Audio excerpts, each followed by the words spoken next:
ఎవరు చేసినా ఎవరికి ఏమైనా చేసింది ఏమైనా పెట్టిందా దాంట్లో కేసీఆర్ పెట్టింది ఆయన పాపం మొత్తం దేశం మొత్తం ఆయన కూడా అప్పు చేసిండు ఏం చేసిండు ఆయనకే తెలుసు మనకైతే తెలియదు కదా మనకైతే మంచిగానే చూసిండు ఇక దాంట్లోనే ఎట్లా అయిపోయిందో మరి దానికి ఊడగొట్టడామని ఊడగొట్టింది మంచోడే ఆయనక ఇక చెడ్డోళ్ళకి ఏం చేద్దాం మనం ఇప్పుడు ఈయన నేను పేరేంటి ఇప్పుడు గెలిచిన పేరు కాదు రేవంత్ రెడ్డి ఇప్పుడు ఆయన కుంటోళ్ళకు 4,000 చేస్తా అన్నాడు 2,000 4,000 చేస్తా అన్నాడు ఆడోళ్ళకేమో 2,500 ఏమో గ్రూపులో 2,500 గ్యారంటీలు 100 రోజులలో చేస్తా అన్నాడు మళ్ళా గ్యాస్కు 500 చేస్తా అన్నాడు అది మొత్తం ఏం చేయకుండా ఖాళీ గెలవగానే బస్ ఫ్రీ పాస్ అంటే జాబ్ ఉన్నోళ్ళకు లాభం అది ఇప్పుడు కూలినాలు చేసేటోళ్ళకి ఏం లాభం రోజు పోతున్నారు బస్సులో పోతలేరు ఏంటంటే ఇప్పుడు చేసిన ఉంటే ఒక 100 రూపాయలు ఉండే దాని ఒక 50-60 రూపాయలు ఒక 10-20 రూపాయలు తక్కువ చేసేది ఉండే ఆడోళ్ళకి బస్ ఫ్రీ పాస్ చేసి ఏం లాభం చేసిండు ఉన్నోళ్ళకి లాభం ఉంది లేని వాళ్ళకి ఏం లాభం ఉందా మరి భూమికి ఇప్పుడు ఎంతో రైతు బంధు చేస్తా అన్నాడు ఏడా వేసిండా మరి ఏది చేయకుండా ఇప్పుడు ఎంత లక్ష్మితో పాటు తులం బంగారం పెడతా అన్నాడు ఏది చేయలేదు ఇప్పుడు దగ్గర 4 నెలలు 5 నెలలు అవుతుంది ఏం చేస్తున్నాడు ఆయన ఇప్పుడు నెక్స్ట్ మరి ఓటు నేను నీ ఓటు వేయమను ఓటు వేయకపోయినా కానీ నాకు తెలివి వచ్చినప్పుడు నాకు వేయలేదు ప్రవీణ్ కుమార్ సార్ ఈయన మన సోషల్ వెల్ఫేర్లో గురుకులంలో ఉన్నప్పుడు మన ఎస్సీ ఎస్టీ బీసీ బిడ్డలు చాలా మంచి ఉన్నత స్థాయికి తీసుకుపోయింది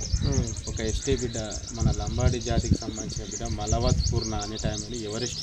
శిఖరం ఎక్కించిండు ప్రపంచంలోనే ఎత్తైంది ఎంతోమందిని డాక్టర్లు ఇంజనీర్లు తయారు చేసింది డాక్టర్ ఆర్ఎస్ ప్రవీణ్ కుమార్ గారు సో ఇప్పుడు ఈయన బీఆర్ఎస్ పార్టీ నుండి కారు గుర్తు నుండి లవాడడికి మీరు వచ్చే నెల 13వ తారీఖు ప్రవీణ్ కుమార్ సార్కు ఓటేసి గెలిపించాలని మేము కోరుకుంటున్నాము ఎందుకంటే తెలివైన వ్యక్తి మంచి వ్యక్తి భారత రాజ్యాంగము మారబోతున్నది భారత రాజ్యాంగం మారితే మన ఎస్సీ ఎస్టీల బతుకులు ఎట్లుంటాయి చాలా దళిద్రంగా ఉంటాయి ఏదో కాసో కొంత ఆ రాజ్యాంగం ద్వారానే ఇలా మనం ఆత్మగౌరవంతో బతుకున్నాం కాబట్టి జర రాజ్యాంగాన్ని కాపాడడానికే సార్ జర మంచిగా ప్రశ్నించే గొంతుకు అవుతాడు దయచేసి కారు గుర్తు కోటేయండి సార్ మీరు ఎవ్వరికి చేసినా మస్తు రాజకీయాలు చేసిన కానీ ఒక తెలివైన వ్యక్తి లోకల్ అయినది ఆలంపూర్ ఇక్కడనే పక్కకి సో మల్లు రవి ఆయనకి కంపారిజన్ చేసుకోండి ఎవరు మంచిగా అనిపిస్తే వాళ్ళకి కోటేయండి మీరు కాకపోతే ఈయన ద్వారా చాలామంది విద్యార్థులు మన ఎస్టీ బిడ్డలు మరి ఎస్సీ బిడ్డలు ఇక్కడ వచ్చారు ఎస్టీ బిడ్డలు వాళ్ళు కూడా ఎంతోమందిని ఎమ్మెల్యేలు పెట్టి సో ఇక మీరు ఇప్పుడు ఈయన ఓటు వేస్తాం అనుకో ఇప్పుడు ఈయన ఓటు వేసినాము ఇప్పుడు ఈయనేమో ప్రధానమంత్రి కూర్చుంటాడు ఇప్పుడు రేవంత్ రెడ్డి ఏమో ఈయన అయిపోయాయి ఇద్దరికి కొడుతుందా పడది కాకపోతే ప్రశ్నిస్తాడు ఆయన ప్రశ్నించి మీకు ఏం పనులు కావాలో ఆ పనులు చేపిస్తాడు ఇప్పుడు మొన్న ఏమైంది 30 లక్షల నిరుద్యోగులకు గ్రూప్ 1 గ్రూప్ 2 ఎగ్జామ్లలో అన్యాయం జరిగితే వాళ్ళ పక్షాన్ని నిలబడి వాళ్ళకి న్యాయం జరిపించిండు అంటే అప్పుడు అధికారంలో లేకున్నప్పుడే ఈయన కాబట్టి ఈయనకు మనం పవర్ ఇస్తే ఆయన అధికారంలో కూర్చుంటే మన పిల్లలకు కానీ మనకు ఏమైనా నిధులు నియామకాలు ఉంటే మనకు కొట్లాడి చేసే బాధ్యత సార్ ఉంది చాలామంది విద్యార్థులకు చిన్న పిల్లలకు తెలుసు సోషల్ వెల్ఫేర్ జరుగుతులకు తెలుసు ఇట్లాంటి వ్యక్తులకు మంచిగా చేసిండు హాస్టల్స్ బాగా మంచి పని చేసిండు కాబట్టి ఇట్లాంటి వ్యక్తులకు ఓటు వేయాలని కోరుకుంటున్నాను పెద్ద మనిషి మీరు ఇంకోటిరా